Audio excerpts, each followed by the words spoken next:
చిత్తూరు జిల్లా కార్వేటి నగరం పల్లెలో పండుగ వాతావరణం కొనసాగుతుంది. గ్రామంలో సామాజిక పెన్షన్లు సచివాలయ సిబ్బందితో కలిసి ఎమ్మెల్యే థామస్ పంపిణీ చేశారు.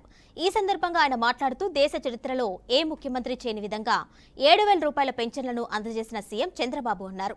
గతంలో ఇస్తున్న 3,000 రూపాయల పెన్షన్ను 1,000 రూపాయలు పెంచి 4,000గా అవ్వాతాతలకు, ఒంటరి మహిళలకు, డప్పు కళాకారులకు అందిస్తున్నట్లు వెల్లడించారు.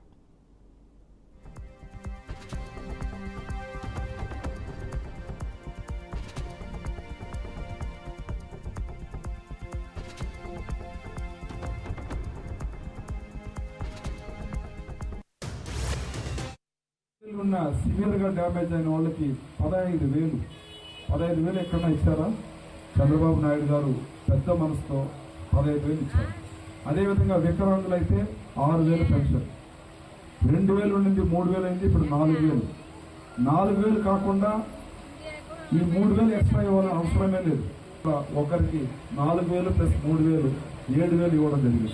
సో కాబట్టి ఇలాంటి ముఖ్యమంత్రికి మీరు ఎప్పుడు కృతజ్ఞత భావంతో ఉండాలి.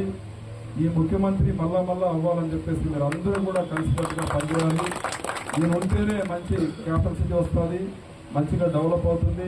ఈయన ఉంటేనే పోలవరం ప్రాజెక్ట్ కంప్లీట్ అవుతుంది. ఈయన ఉంటేనే అన్ని సంక్షేమ పథకాలు వస్తాయి. ఈయన ఉంటేనే ప్రజలు సేఫ్, ఈయన ఉంటేనే మీ భూములు కూడా సేఫ్. కాబట్టి మళ్ళా చంద్రబాబు నాయుడు రావాలని చెప్పేసి మీరందరూ కోరుకోవాలని చెప్పేసి మేము అందరినీ మనస్ఫూర్తిగా అభినందిస్తున్నాం. 5,000 ఉన్న సివియర్గా డ్యామేజ్ అయిన వాళ్ళకి 15,000 ఎక్కడన్నా ఇచ్చారా?